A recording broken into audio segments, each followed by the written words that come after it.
नमस्कार दोस्तों, सागर सामान्य यूट्यूब चैनल पे एक बार फिर आप सभी लोगों का स्वागत है। आज का हमारा टॉपिक है सोलर सिस्टम यानी कि सौरमंडल।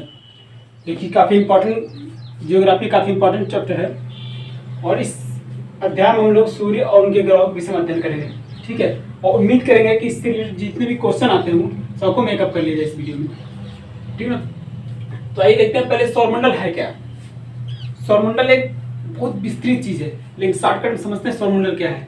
देखिए सौरमंडल दिख रहा है सूर्य और उनके ग्रहों के उपग्रहों, क्षुद्र ग्रह, उल्काएं, पिंडों, माने इन सबका जो सम्मिलित रूप है वही सौरमंडल है, उसे सोलर सिस्टम कहते हैं। और सोलर सिस्टम देखिए सौरमंडल, सौर मतलब सूर्य, मंडल मतलब उसके जो लोग जुड़े हैं उसका परिवार, तो कुल मिला के सूर्य और उसके परिवार जो सम्मिलित रूप है वही क्या है, सौरमंडल है।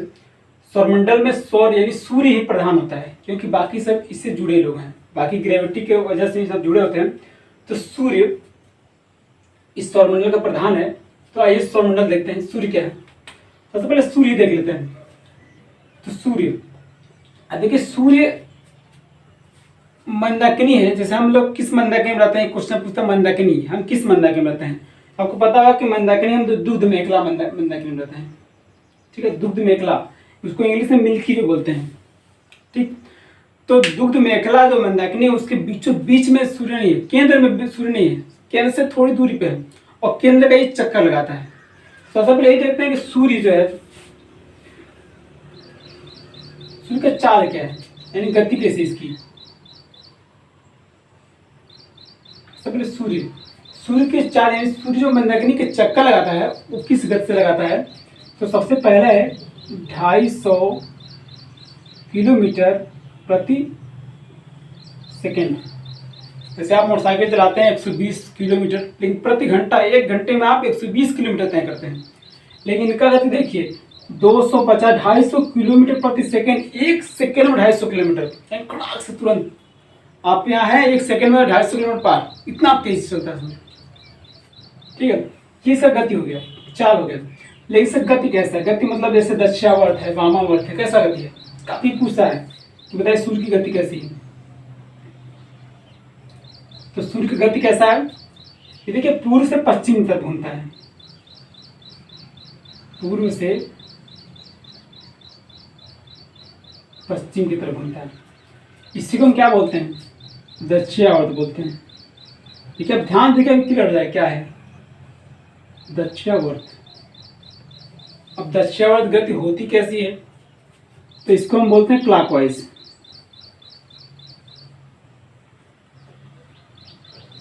अब क्लॉकवाइज क्या होती है, मतलब घड़ी किस दिशा से, घड़ी कैसे घूमती है, घड़ी ऐसे घूमती है ना, ऐसे ऐसे घूमती घड़ी, 1 बजे 2 बजे 3 4 5 ऐसे करते 12 बजे तक।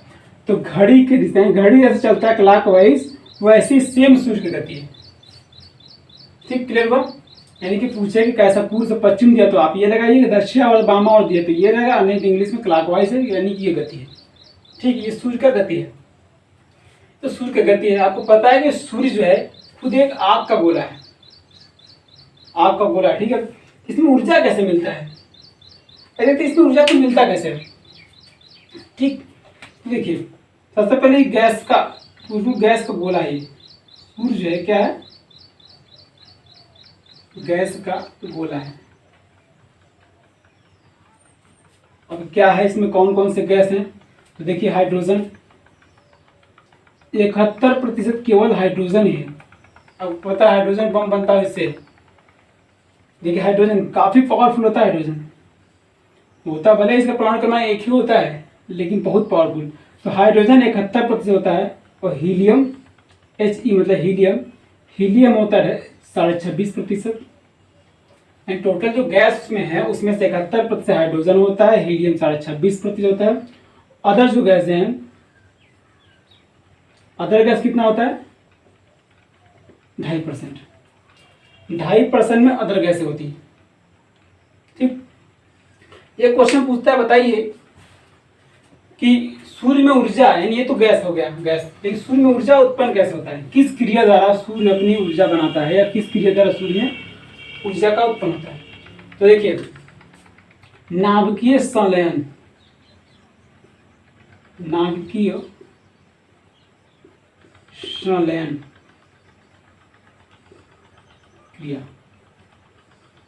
नाभिकीय संलयन क्रिया करके सूर्य अपनी ऊर्जा बनाता है। विखंडन मत बोलिएगा, ध्यान रहे, हमेशा नाभिकीय संलयन ऊर्जा द्वारा सूर्य में ऊर्जा मिलता है।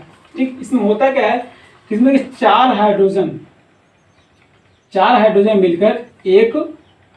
हाइड्रोजन मिलकर एक हीलियम का निर्माण करते हैं।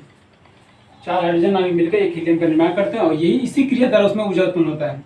अब बताइए, क्वेश्चन ये भी पूछता है, बताइए ऊर्जा ठीक उत्पन्न हो रहा है तो बताइए कि सूर्य का उम्र कितना है। भाई ऊर्जा उत्पन्न होता है, एक समय आए जब खत्म हो जाएगा, तो उम्र कितना है इसका, यानी सूर्य का उम्र,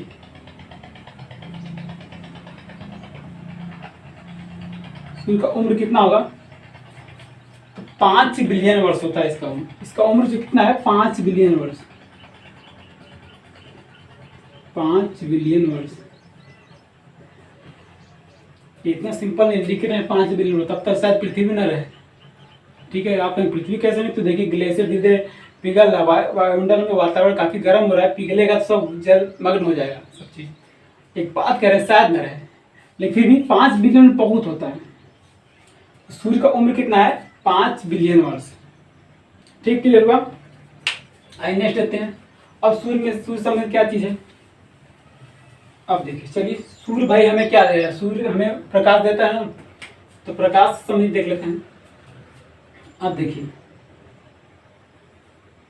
सूर्य के प्रकाश का कितना प्रतिशत भाग हमें मिलता है, ये क्वेश्चन है। सूर्य का प्रकाश तो बहुत है ना, तो सूर्य के प्रकाश से कितना प्रतिशत भाग हमें मिलता है, बहुत कम मिलता है, बहुत कम।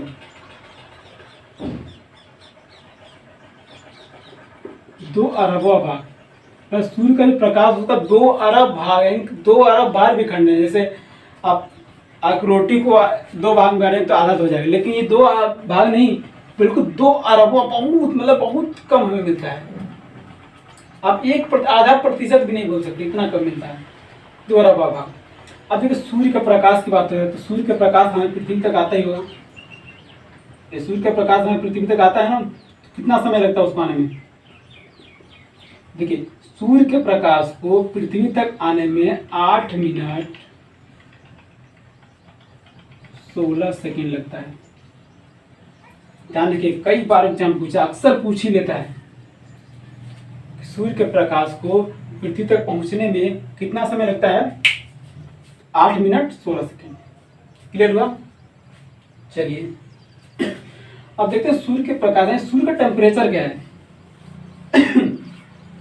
इसका पर्सनल टेम्परेचर क्या है। जैसे सूर्य है,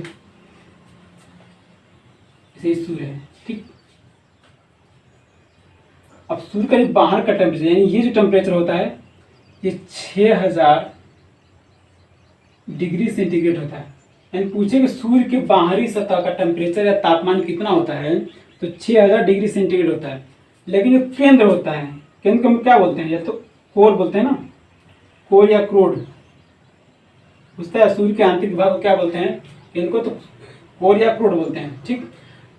तो सूर्य का जो आंतरिक भाग है, इसका तापमान कितना होता है, इसका टेम्परेचर कितना होता है, तो 1.5 गुणे 10⁻7 डिग्री सेंटीग्रेड, यानी कि 5 × 10⁻7 डिग्री सेंटीग्रेड कह सकते हैं, 150 लाख डिग्री सेंटीग्रेड कह सकते हैं। इसको शुद्ध लिखेंगे तो आएगा 150 लाख डिग्री सेंटीग्रेड। ठीक है, ये हो गया सूर्य का टेम्परेचर। बाहरी का 6000 डिग्री सेंटीग्रेड होता है और जो आंतरिक होता है वो 150। यानी देखिए अब बाहर से अंदर की तरफ जा रहे हैं तो ऐसे टेम्परेचर क्या हो रहा है, बढ़ता जा रहा है, ठीक ना। ठीक, आगे देखते हैं। सूर्य का व्यास कितना है, सूर्य के विषय में बात कर रहे हैं तो देख लेते हैं सूर्य का व्यास कितना है। कितना व्यास है बताओ आपको, तो सूर्य का व्यास है 13,92,000 किलोमीटर।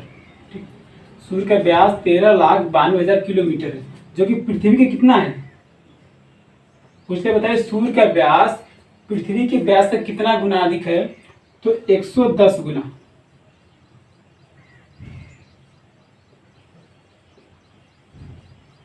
सूर्य का व्यास पृथ्वी के व्यास से कितना गुना अधिक है? तो 110 गुना अधिक है। ठीक ठीक, आगे देखते हैं। आगे सूर्य की गति आपने देख लिया। नेक्स्ट एक्स किरणें, आप सुने हैं कभी कि सूर्य एक्स किरण निकलता है, तो एक्स रे कम निकलता है। एक्स जो रे है, रे मतलब किरण है, एक्स रे मतलब एक्स किरण होता है ना। आप सुने हैं कि कहते हैं लोग कि सूर्य ग्रहण लगा है तो आप बाहर मत जाओ या सूर्य की तरफ मत देखिए, उस वक्त वो एक्स रेज निकलता है, उसका जो भाग दिखाई देता है उससे एक्स किरण निकलता है, जो कि आंखों के लिए काफ़ी नुकसानदेह होता है। इसीलिए लोग कहते हैं कि उसको मत देखो। ठीक है, तो एक्स किरण जब सूर्य ग्रहण लगता है उस समय जो उसका दिखाई देने वाला भाग है इसको सूर्य किरीट बोलते हैं। सूर्य ग्रहण समय जो दिखाई देता है भाग उसको हम क्या बोलते हैं?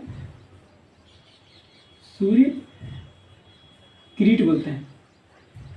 सूर्य ग्रहण के दौरान दिखाई देने वाले भाग को सूर्य किरीट बोलते हैं। उसी से एक्स किरण निकलती हैं जो कि हमारे लिए काफी नुकसानदेह होती है। ठीक, नेक्स्ट, ये तो हो गया सूर्य। ठीक है, अब दोबारा भाग मिलता है मित्र। ठीक, आगे बढ़ते हैं, अन्य ग्रहों के विषय में पढ़ते हैं। देखिए सूर्य से आगे बढ़ते हैं। अभी देखिए सूर्य और उसके 8 ग्रह टोटल है। पहले 9 ग्रह था, बहुत पहले 9 ग्रह माना जाता था। तो प्लूटो को पता चला, प्लूटो अपने जो मार्ग बने इनका देखिए मार्ग बना हुआ है, ये इसी मार्ग चलते हैं हमेशा, अपने मार्ग से विचलित नहीं होती है। नहीं कि इनसे जाकर लड़ जाए इनसे, वो बिल्कुल एक ही मार्ग चलते हैं। ये ग्रहों का एक लक्षण होता है। ठीक है, लेकिन प्लूटो को गिना गया तो पता चला बाद में ये प्लूटो जो है अंदर की तरफ अपने रास्ते से विचलित हो रहा है, इसलिए इसको हटा दिया गया। तो अब ग्रहों की संख्या कुल कितनी है? यानी पूछे कि बताइए कुल ग्रह कितने हैं, क्या बताएंगे? 8 ग्रह। कौन कौन ग्रह आपको दिख रहा है? बुध है, शुक्र है, पृथ्वी, मंगल, बृहस्पति, शनि और कुछ सीरियस याद कर लीजिएगा, इंग्लिश में याद करेंगे बहुत जरूरी है। मरकरी, फिर आता है वीनस, वीनस के बाद अर्थ आता है, फिर मार्स आता है, मार्स के बाद जुपिटर आता है, फिर सटर्न आता है, फिर यूरेनस के बाद नेपच्यून आता है। ठीक, अब देखते हैं तो क्रम हो गया। क्रम के हिसाब देखते हैं, यानी सूर्य से बढ़ते क्रम में दूरी के क्रम में देखिए पहले क्या आता है? पहले मरकरी आता है, इंग्लिश में याद करना इसलिए जरूरी क्योंकि पूछ ले अभी कि जैसे मंगल का ग्रह उपग्रह होता है फोबोस डीमोस। ठीक, अभी आप पूछे बता डीमोस किसका उपग्रह है? आपको पता है कि हाँ मंगल का है, लेकिन मंगल नहीं दिया है, दिया मार्स, जुपिटर, सटर्न, यूरेनस। अब क्या करेंगे आप? अब सोचेंगे याद तो है मंगल, लेकिन कैसे लिखें? जुपिटर है, यूरेनस है कि नेपच्यून है कि मार्स है, इसलिए इंग्लिश में याद करना जरूरी है। क्योंकि क्वेश्चन नहीं कठिन होते, तरीका बदल देता है बस, तो लगता है कठिन है। क्वेश्चन कठिन नहीं, सब वही क्वेश्चन है, उसी से पूछे जाते हैं। तो मरकरी हो गया। ठीक, मरकरी के बाद क्या आएगा? तो वीनस आ जाएगा। वीनस हो गया, वीनस मतलब शुक्र। शुक्र के बाद क्या आता है? शुक्र की बहन, भाई साथ में चलिए हिंदी भी लिख दे रहे हैं, बुध है। बुध के बाद शुक्र, शुक्र यानी वीनस। शुक्र के बाद इसकी बहन यानी होता है ना पृथ्वी की बहन कौन है? मंगल, सॉरी पृथ्वी की बहन है शुक्र, यानी कि यहाँ पृथ्वी, इसके बगल में इसकी बहन आ जाएगी पृथ्वी, यानी कि ई अर्थ हो गया। इसके बाद क्या आता है? तो मंगल आता है, मंगल यानी कि मार्स, मंगल यानी मार्स हो गया। मंगल के बाद सबसे बड़ा ग्रह यानी कि बृहस्पति आता है, बृहस्पति यानी जुपिटर, बृहस्पति मतलब जुपिटर हो गया। अब बृहस्पति के बाद क्या आता है? शनि महाराज आते हैं, यानी सबसे बड़े ग्रह का पड़ोसी शनि है। शनि का क्या हुआ? सटर्न हो गया, इंग्लिश इसका होता है सटर्न। इसको लिख के आप 2-4 प्रैक्टिस करेंगे, याद हो जाएगा, सब बिल्कुल याद हो जाएगा। और चित्र बनाकर आप खुद लिखिएगा तो आपको चित्र बिल्कुल मैंने फिक्स हो जाएगा, याद बहुत जल्दी याद होता है, लिखने से प्रैक्टिस करने से याद हो जाता है। ठीक, शनि हो गया यानी सटर्न हो गया। शनि के बाद क्या आता है, अरुण आता है, यानी कि यूरेनस आता है।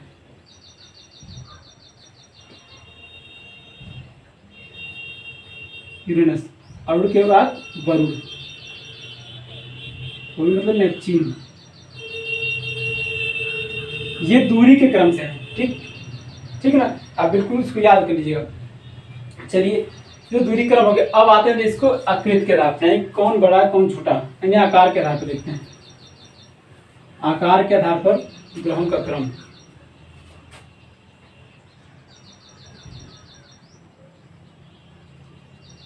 आकार के आधार पर ग्रहों का क्रम, ठीक। आपको दिख भी रहा है इस चित्र में सबसे बड़ा कौन है, बृहस्पति। इसका नाम भी बड़ा है और इसका आकृति में दिख भी रहा है बड़ा है, ठीक ना। अभी जो बनाए इसको ऐसे ही बना दीजिएगा बड़ा। देखिए सबसे पहले क्या आएगा, तो बृहस्पति, ठीक। बृहस्पति देखिए यहां से जितने हैं इनसे छोटा ये, इनसे छोटा ये, इनसे छोटा ये, चार तो आपको सीधे मिल जाएंगे। बृहस्पति, शनि, अरुण, इसको तो आप लिख लीजिए। बृहस्पति हो गया, शनि हो गया, फिर अरुण हो गया, उसके बाद वरुण हो गया। बृहस्पति, शनि, अरुण, पांचवा सबसे बड़ा ग्रह देखा जाएगा तो क्या है, अपना पृथ्वी है। पूछ ले आकार के आधार पर पृथ्वी कौन सा नंबर है, तो पांचवा नंबर।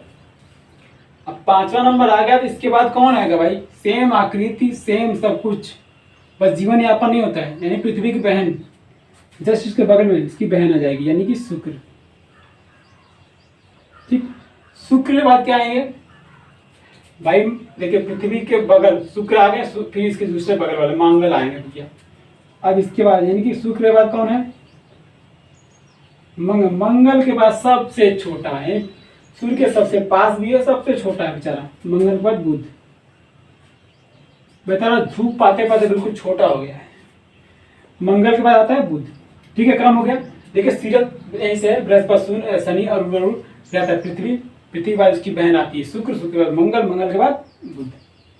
क्लियर हुआ, ये तो होता है आकार के आधार पर, ठीक है। अब दूरी, अगर पूछा जाए कि बताइए सूर्य के सबसे नजदीक ग्रह कौन है, सूर्य के सबसे नजदीक, आपको दिख रहा ना, सबसे नजदीक ग्रह बुध है, ठीक। फिर पूछे बताइए सूर्य के सबसे दूर पे स्थित ग्रह कौन है, सबसे दूर, सबसे पास है बुध, सबसे दूर कौन है, वरुण हो जाएगा, ठीक। अब तो हो गया, ठीक, सबसे नजदीक ग्रह। फिर पूछे बताइए सबसे छोटा ग्रह, सबसे छोटा ग्रह कौन है, तो आपको दिख ही रहा है, पहले बताएं सबसे जो पास में वही सबसे छोटा है, यानी कि बुध हो जाएगा। तो सबसे छोटा सबसे बड़ा भी पूछेगा, बताइए आठों ग्रह में सबसे बड़ा ग्रह कौन है, जिसका सबसे बड़ा नाम वो सबसे बड़ा ग्रह, ठीक।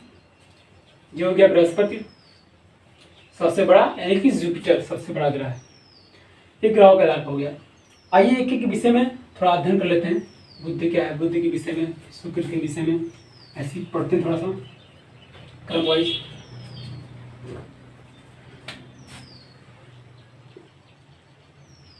बुध, ठीक है। अब बुध देखिए, बुध की भी सबसे पहला चीज, सबसे पहला टॉपिक इसमें ये है कि सबसे नजदीक है,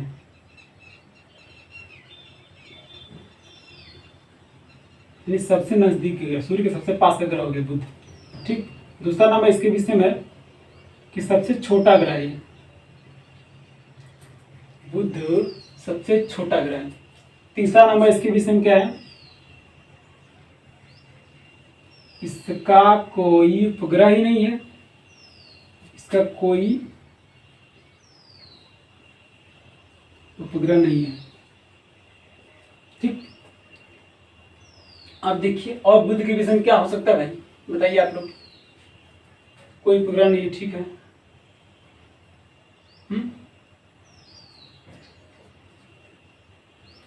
देखिए सबसे छोटा नज़दीक ग्रह होगा, सबसे छोटा ग्रह होगा, इसका कोई उपग्रह नहीं है और इसके विषय में कुछ खास नहीं है। जैसे कि और इसमें सूर्य की परिक्रमा बहुत कम समय में कर लेता है, यही क्वालिटी है। सबसे पास में मान लीजिए कोई व्यक्ति यहाँ पे है, कोई भी इसका चक्कर लगाना बगल में, हम तुरंत लगा ले, इतना दूर है तो उतना दूर लगे, तो भाई पूछ ले भाई सबसे कम समय में सूर्य के चक्कर कौन लगाता है। ये सबसे कम है तो जो सबसे पास रहेगा सबसे कम समय लगेगा, यानी कि सबसे कम समय में सूर्य का चक्कर पूरा करता है।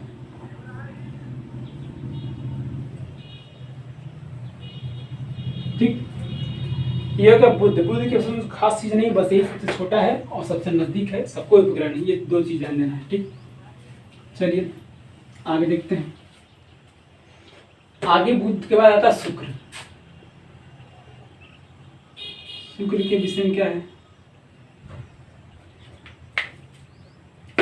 सबसे पहले शुक्र नंबर 1 कि सूरज से बढ़ते क्रम में दूसरा ग्रह है शुक्र। ठीक है, फिर शुक्र के विषय में क्या है, शुक्र का भी कोई उपग्रह नहीं है, कोई उपग्रह नहीं है। पूछ लेता, बताइए निम्नलिखित में से कौन से ऐसे दो ग्रह हैं जिनका कोई उपग्रह नहीं है। तो बुध है, शुक्र है, इन्हीं दोनों का बस कोई, क्योंकि एकदम पास में सूर्य के, जो सबसे पास में दोनों, इन्हीं का कोई उपग्रह नहीं। ठीक है, बाकी पृथ्वी का, मंगल का, सबका है, लेकिन इन दोनों का नहीं है। ठीक, पहला नंबर तो हो गया कि कोई उपग्रह नहीं है। दूसरा नंबर क्या है, इसे भोर का तारा बोलते हैं। भोर का तारा, भोर मतलब सुबह का तारा बोलते हैं, मॉर्निंग लाइट बोलते हैं, मॉर्निंग स्टार, मॉर्निंग स्टार से बोलते हैं। ठीक है, तीसरा नंबर भोर यानी सुबह दिखाई देता है, इसलिए भोर तारा बोलते हैं। शाम को भी दिखाई देता है, इसलिए सांझ का तारा बोलते हैं।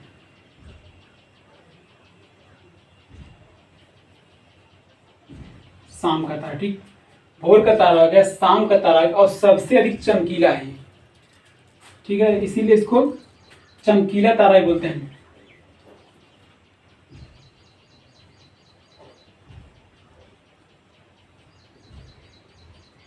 नेक्स्ट इसके विषय में क्या बोलते हैं, अभी पहले बताया पृथ्वी की बहन है, तो पृथ्वी की बहन भी बोलते हैं, पृथ्वी की भगनी, उसमें किताबों में लिखा पृथ्वी की भगनी, पृथ्वी की बहन। ठीक, ये क्वालिटी इसमें, और इसका जो गति है वो विपरीत है जैसे अन्य ग्रह, यानी कि देखिए बाकी सब है, दो ग्रह है, एक तो ये हो गया और एक ये, यानी शुरू से दूसरा नंबर और लास्ट में दूसरा नंबर, इन दोनों की गति कैसी है, सूर्य की तरह क्लॉकवाइज, ऐसे ऐसे घड़ी जैसे चलती है। सूरज की भी गति ऐसी है, बता चुके हैं, सूरज गति कैसी है, ऐसी क्लॉकवाइज घड़ी की तरह चलता है। और सेम उसी तरह की गति शुक्र का भी है और उनका भी है। यानी एक शुक्र का क्वालिटी ये भी है, इसकी जो गति क्या है, दक्षिणावर्त। दक्षिणावर्त मतलब पूर्व से पश्चिम, पूर्व से पश्चिम इसकी गति है। ठीक, ये हो गया शुक्र की क्वालिटी। ठीक है, आइए नेक्स्ट बोल देखते हैं। शुक्र के बाद आता है पृथ्वी। पृथ्वी सब लोग जानते हैं लगभग क्या चीज़ है, यदि भूगोल पढ़ा होगा सब जानते हैं पृथ्वी क्या है, पृथ्वी विषय भी जानते होंगे।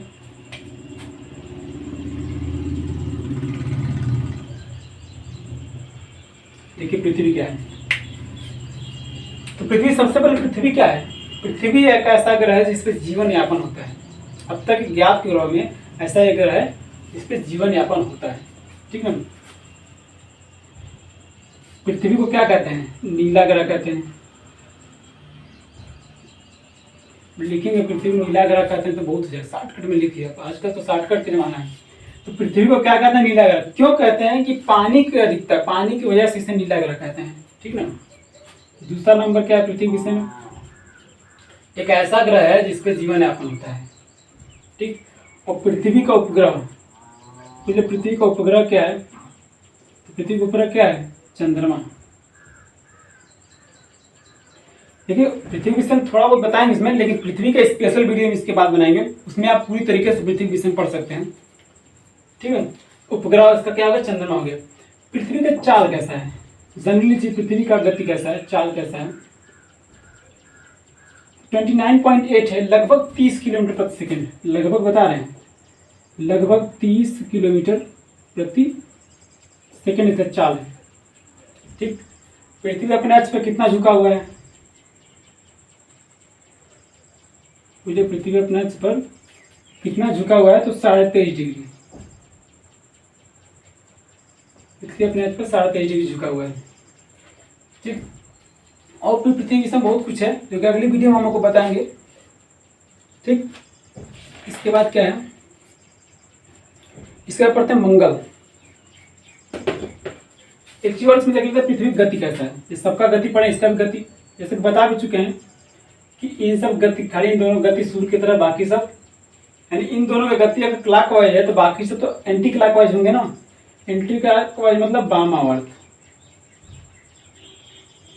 वामावर्त का मतलब पश्चिम से पूर्व है,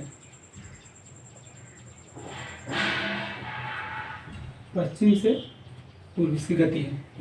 ठीक, सर गति आप देख लीजिए, 29 कहीं लिखा है, कहीं कहीं लिखा है 29.8 किलोमीटर प्रति सेकेंड, कहीं कहीं लिखा है। ठीक, तो भी ये लगभग 30 किलोमीटर याद रहेगा आपको। ठीक, अब आते हैं पृथ्वी के बाद आते हैं मंगल।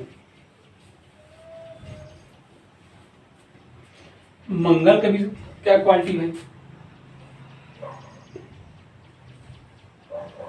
मंगल ग्रह सबसे पहले भाई दूरी के हिसाब से देखा जाएगा तो इससे चौथा नंबर ग्रह है, आकार के हिसाब से देखा जाएगा तो 7वां ग्रह, क्योंकि लास्ट से दूसरा आता है, 7वां है तभी नहीं 8वां होगा, 7वां ग्रह है।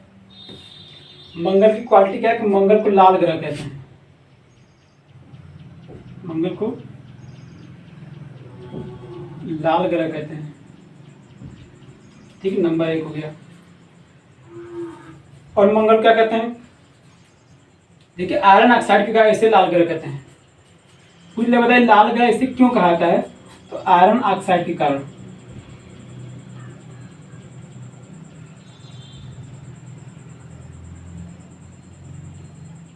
लाल ग्रह आयरन ऑक्साइड की उपलब्धता के कारण लाल ग्रह कहते हैं। ठीक है, अब इसका उपग्रह है 2 ठे, बहुत इंपॉर्टेंट, कई बार पूछा है।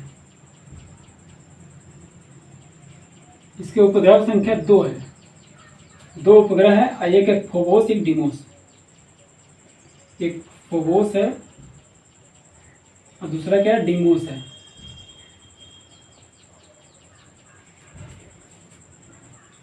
ठीक, ये हो गया इसके फोबोस डिमोस। एक चीज और देखिए, ये तो 2 चीज हो गया।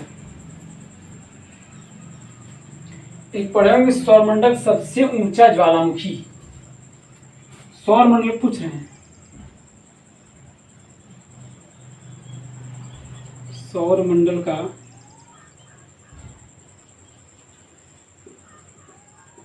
सबसे ऊंचा ज्वालामुखी कौन है या कहाँ है, जाएंगे सौरमंडल का कहेगा सबसे ऊंचा ज्वालामुखी तो मंगल ग्रह पे है। ठीक ना, उसका नाम क्या है पढ़ेंगे आप लोग, ओलिपस मेसी।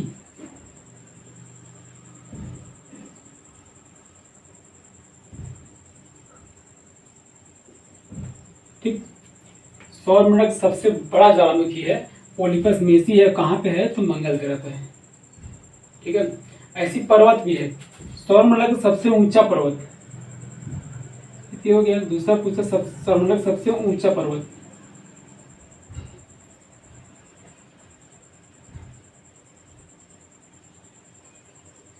क्या नाम है, मंगल ग्रह पे गेस कीजिए, आप लोग पढ़े हुए हैं,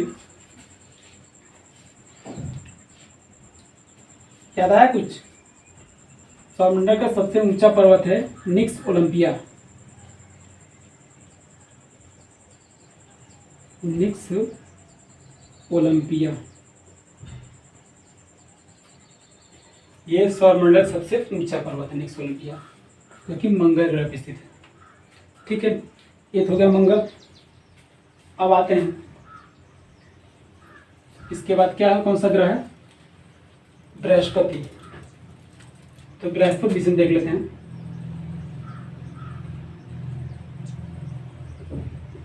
बृहस्पति नाम आते आपको याद आता है तो सबसे बड़ा ग्रह, नंबर 1 सबसे बड़ा ग्रह है।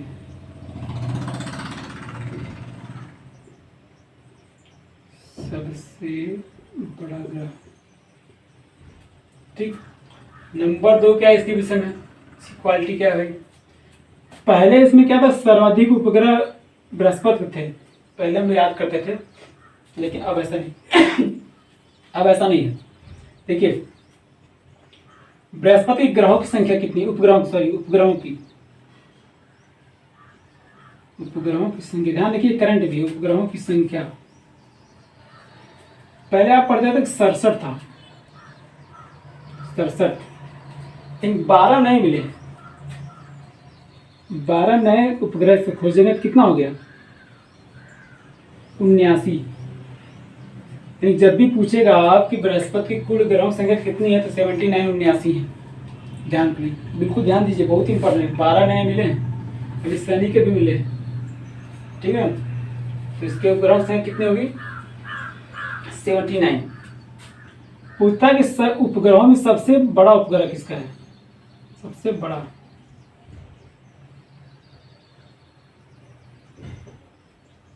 उपग्रह,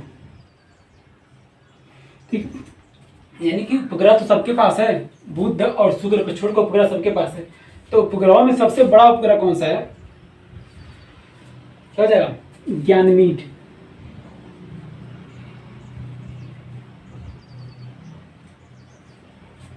यानी पूछे कि सबसे बड़ा उपग्रह बृहस्पति का कौन सा, तो भी ज्ञानमीड होगा, और सभी उपग्रहों में सबसे बड़ा उपग्रह कौन सा है, तो भी ज्ञानमीड होगा, ठीक है।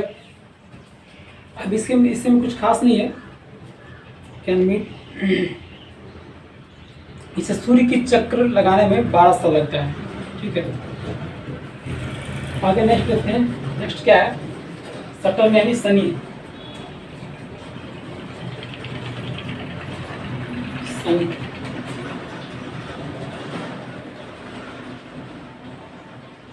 शनि की विषय में कुछ खास नहीं है, क्या है, दूसरा सबसे बड़ा ग्रह, दूसरा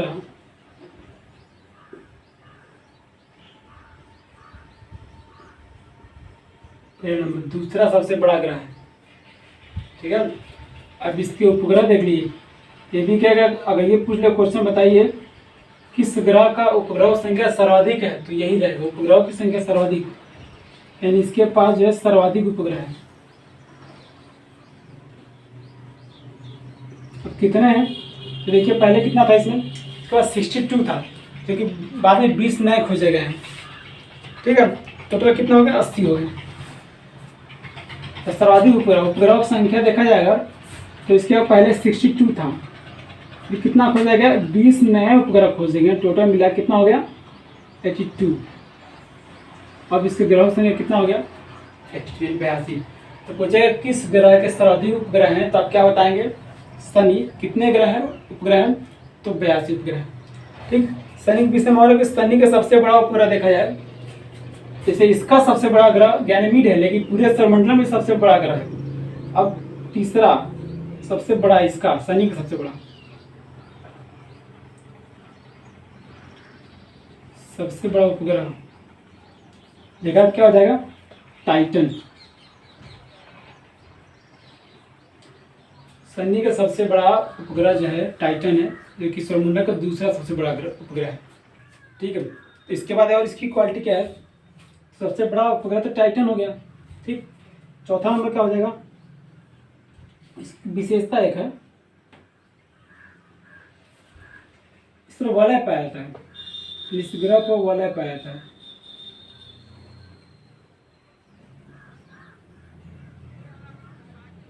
उसका बताइए कि शनि पर वलयों की संख्या कितनी है, क्या बताएंगे आप, 7। शनि पर 7 वलय पाया जाता है, ठीक।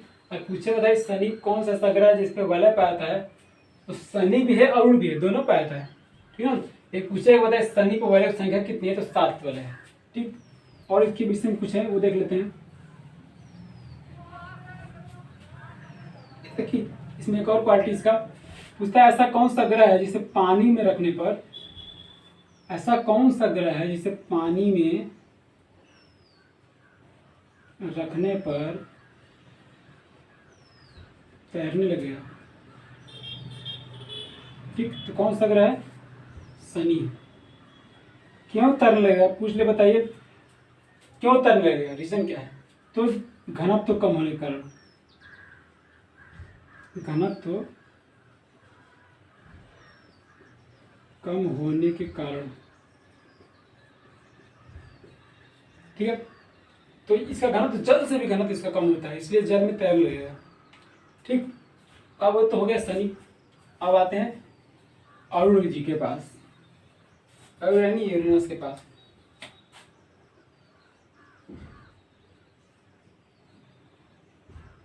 अरुण, अरुण की क्या क्वालिटी है भाई? आकार के हिसाब से तीसरा सबसे बड़ा ग्रह है। ऐसे नंबर पहला चीज, तीसरा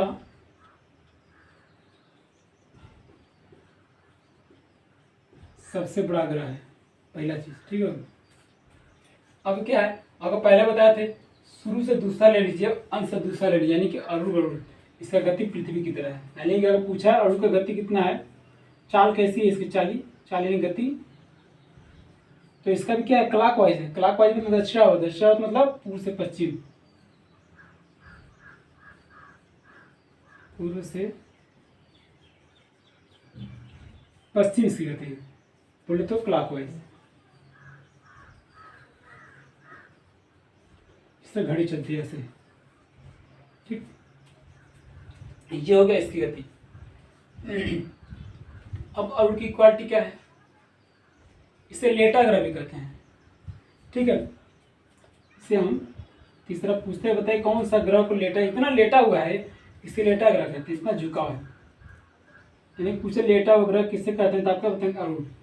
अरुण को लेटा हुआ ग्रह कहते हैं।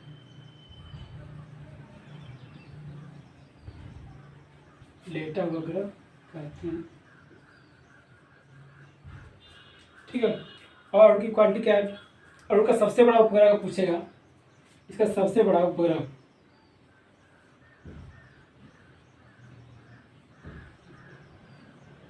सबसे बड़ा उपग्रह आपने पढ़ा, इसका इसका क्या था, गैनीमेड था। शनि का आपने क्या पढ़ा, टाइटन पढ़ा। इसका क्या है, टाइटेनिया है, टाइटेनिया। ठीक, टाइटन इसका है और उनका क्या है, टाइटेनिया, सबसे बड़ा उपग्रह है। एक और चीज इसका क्वालिटी है कि इसमें वलय पाया है, तो क्वालिटी देख लीजिए, विशेषता इसमें वलय पाया है।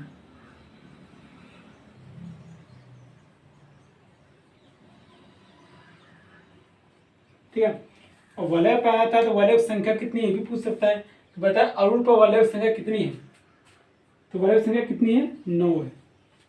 शनि पर वलय संख्या 7 है और अरुण पे वलय संख्या कितना है, 9 है। ठीक, क्लियर हुआ? नेक्स्ट लास्ट देखते हैं, वरुण यानी कि नेपच्यून। नेपच्यून को देख लेते हैं।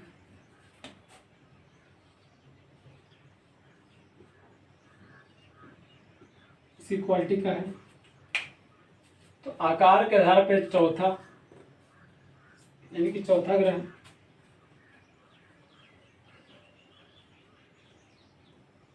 आकार के आधार पर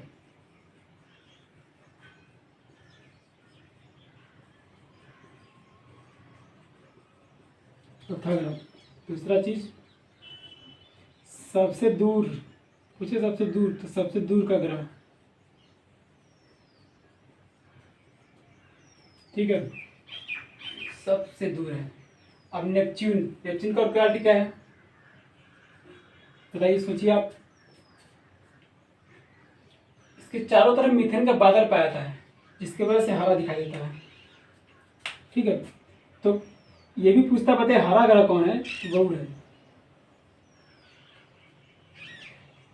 हरा ग्रह कहते हैं इसे, यानी पूछेगा कि कौन सा ग्रह है जिसे हरा ग्रह कहते हैं, तो सबसे दूर जो है, तो सबसे पास में कुछ है ही, इतना धूप पड़ता है कुछ होता है, लेकिन यहाँ सबसे दूर है, हरा भरा बिल्कुल रहता है, यानी कि हरा ग्रह कहते हैं। क्यों कहते हैं, तो देखिए क्यों कहते हैं, मीथेन के कारण। मीथेन का बादल छाया होता है वहाँ पे, ठीक है, इसलिए इसे हरा क्या कहते हैं, मीथेन का बादल, हम मीथेन का बादल छाया हुआ था इसलिए इसे क्या कहते हैं, हरा कहते हैं। ठीक है दोस्तों, बाकी इसके विषय में आप अध्ययन करिएगा, एक एक ग्रह जैसे पृथ्वी के विषय में स्पेशल क्लास लाएंगे, उसमें आप पढ़िए बढ़िया से, ठीक है। और आपको वीडियो अच्छी लगी हो तो प्लीज़ लाइक और सब्सक्राइब करिए, क्योंकि आपका एक लाइक हमें मोटिवेट करता है, ठीक है। ठीक है, थैंक यू दोस्तों।